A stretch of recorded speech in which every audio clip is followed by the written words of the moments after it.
Hi. Hello again. This segment is about the only when we need to know, according to the book of Daniel.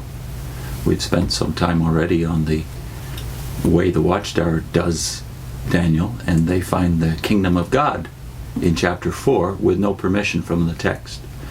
So in Daniel 9, we have Daniel praying about a period of 70 years that he is experiencing as exile in Babylon. That's one of the 70-year periods that the book of Jeremiah talks about. There are three, though, at least three, that are overlapping 70-year periods. He's praying about the one that affects worship of Jehovah in the only place approved on earth for worship of the God of Israel, and that is Jerusalem. Mm-hmm. So we've spent some time on the first 19 verses, the prayer of Daniel.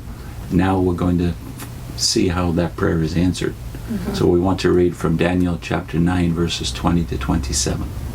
Okay. When I was yet speaking and praying and confessing my sin and the sin of my people Israel, and letting my request for favor fall before Jehovah my God, concerning the holy mountain of my God. And while I was yet speaking in the prayer, why the man Gabriel, whom I had seen in the vision at the start, having been made weary with tiredness, was arriving by me at the time of the evening gift offering. And he proceeded to impart understanding and speak with me, and say, O Daniel, now I have come forth to make you have insight with understanding. At the start of your entreaties a word went forth, and I myself have come to make report, because you are someone very desirable. So give consideration to the matter, and have understanding in the thing seen. There are 70 weeks that have been determined upon your people and upon your holy city, in order to terminate the transgression, and to finish off sin, and to make atonement for error, and to bring righteousness for times indefinite, and to imprint a seal upon vision and prophet, and to anoint the Holy of Holies. And you should know and have insight that from the going forth of the word to restore and to rebuild Jerusalem until Messiah, the leader, there will be 7 weeks, also 62 weeks. She will return and be actually rebuilt with a public square and moat, and in the straits of the times. And after the 62 weeks, Messiah will be cut off with nothing for himself. And the city and the holy place, the people of a leader that is coming, will bring to their ruin. And the end of it will be by the flood. And until the end there will be war. What is decided upon is desolations. And he must keep the covenant in force for the many for 1 week. And at the half of the week he will cause sacrifice and gift offering to cease. And upon the wing of disgusting things there will be the one causing desolation. And until an extermination, the very thing decided upon will go pouring out also upon the one lying desolate. So the only times and seasons that Daniel is praying about are those directly affecting his people in those days, the 70 years. But Gabriel comes and gives him something he hasn't asked for, a vision, an answer to his prayer, which is about the restoration of the temple and worship in Jerusalem. But then something additional, the news that after that good news of an answer to his prayer, again the temple and Jerusalem will be destroyed. So this 70 weeks period is about 2 princes. One, Prince Messiah, who it says will be cut off after 69 total weeks go by. And another prince, this desolator, the one we commonly call the Antichrist. Or some say was the Roman desolation in the 1st century. That's the preterist view. So before we get into the options in terms of the end of the prophecy, maybe we should talk about the things that Gabriel says will happen or will have to happen before Messiah Prince comes.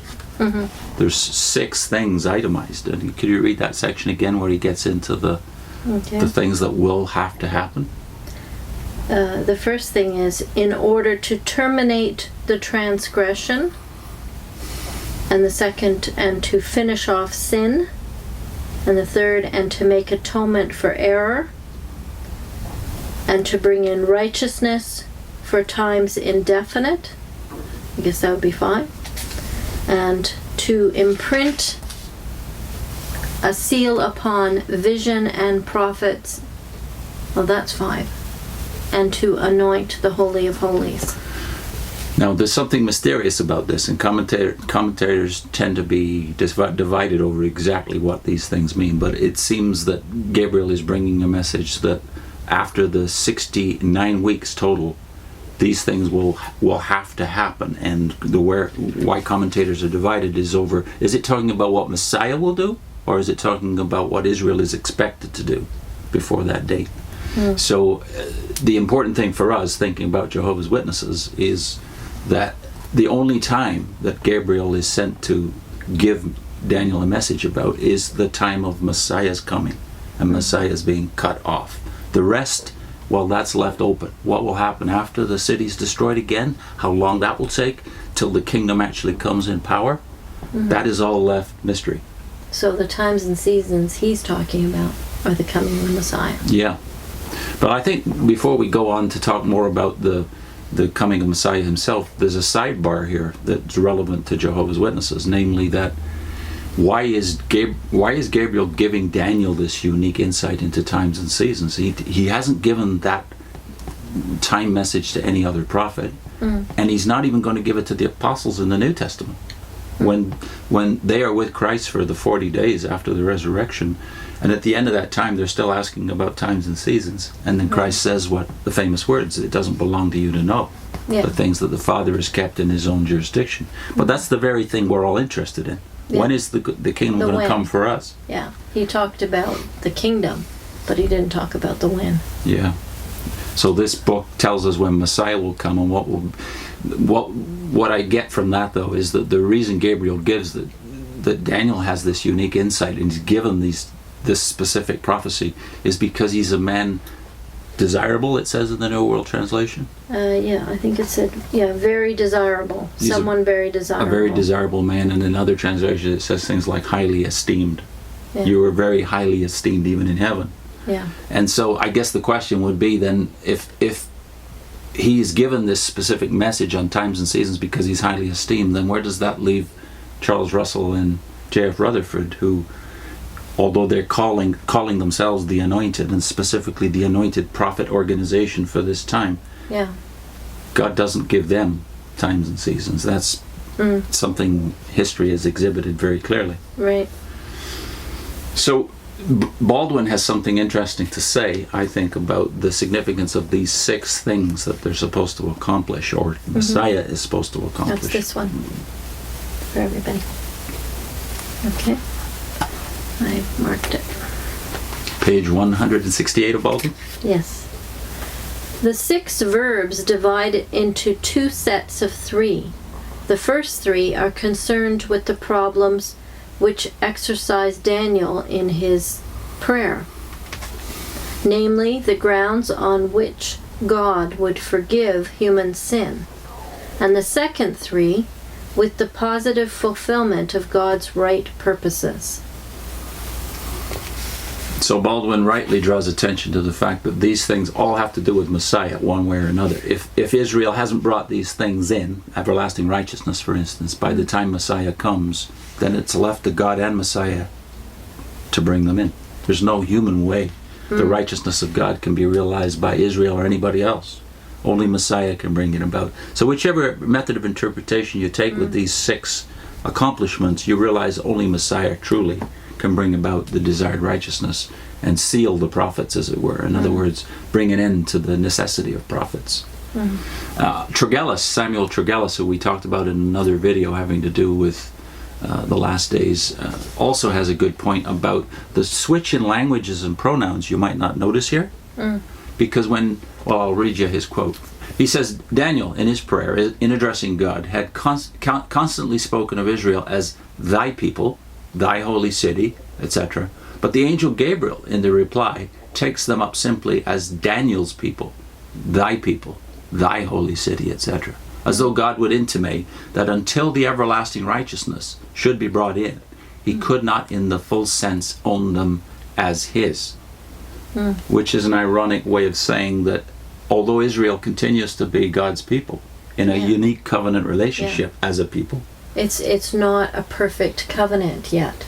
No. So that's all the prophecies about the future of Israel give that comment that then you will be my people.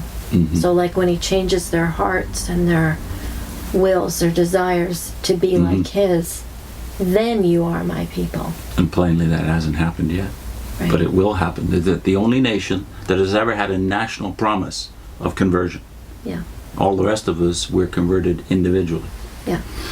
The new covenant. That doesn't mean every Israelite will be converted, but it does mean as a nation they will one day be transformed. So when we're thinking about this information, it seems to me we can ask the Jehovah's Witness a direct question here, which would be this.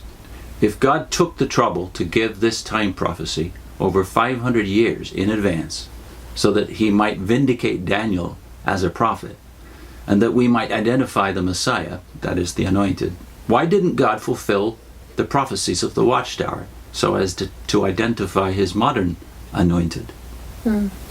Daniel is vindicated by this very prophecy. Did Messiah come after 490 years or did he not?